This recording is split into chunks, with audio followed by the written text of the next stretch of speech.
तर आज आहे माझ्याकडे हळदी कुंकू. मी पण अशी छान अशी रेडी झाली आहे. आता सगळी तयारी तुम्ही आदल्या दिवशी बघितलीच असेल. मी सगळं करून ठेवलं होतं. 7:30 त्यातच वाजले होते. मग फटाफट रेडी झाली आणि आता मी वाण देण्यासाठी पाऊच आणले होते. सगळ्यांनाच उपयोगीमध्ये येतील. आणि साईदण्याला पण अशी गोड गोड रेडी केली होती. तयारी चालूच होती माझी. तेवढ्यात मम्मी आणि मामी पण पोहोचल्या. तर मम्मी पण येताना समोसा वगैरे घेऊनच आलेली, कारण की तिला बोललेली तू घेऊन ये, मला काय जमणार नाही. मग ती ऑर्डर दिलेली, मग मम्मी घेऊन आली. मग आता मी पण जरासे फोटो वगैरे काढले. मम्मीनी पण थोडे रील वगैरे काढले. तेवढ्या सगळ्या जणी आल्या. तर अशा निमित्ताने भेटणं पण झालं सगळ्यांचं. या पहिल्यांदाच सगळ्या माझ्या घरी आल्या होत्या. या सगळ्या जणी आहेत माझ्या माहेरकडच्या. त्या सगळ्या आमच्या चाळीतल्याच सगळ्या होत्या. पूर्ण चाळ एकत्रच आली होती. खूप मजा आली. सगळ्यांनी मस्ती मजाक वगैरे रील वगैरे बनवली. आम्ही सगळ्यांना हळदी कुंकू वगैरे दिलं, वाण दिलं, फूल दिलं.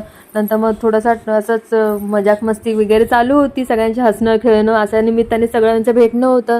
तर छान असं त्यांना सगळं नाश्ता वगैरे दिला. समोसाच आणला होता मी. मस्त छान असा एक सगळ्यांसोबत फोटो पण काढला. तर किती तुम्ही तयार व्हा, बाईच्या जातीला काय काम चुकत नाही बघा. आता झाडू वगैरे मारायला घेतलेला, कारण की खूपच असं तांदूळ वगैरे फूल वगैरे सगळं पडलेलं घरामध्ये. थोडंफार फटाफट आवरलं. मग साईदण्याला झोपवलं आणि आता 1:45 वाजता मी जेवायला बसते. तर अचानकच डोकं वगैरे जाम झालं होतं. असा होता आजचा दिवस. तुम्हाला कसा वाटला नक्की सांगा. भेटू पुढच्या एका छानशा व्लॉगमध्ये. तोपर्यंत बाय बाय.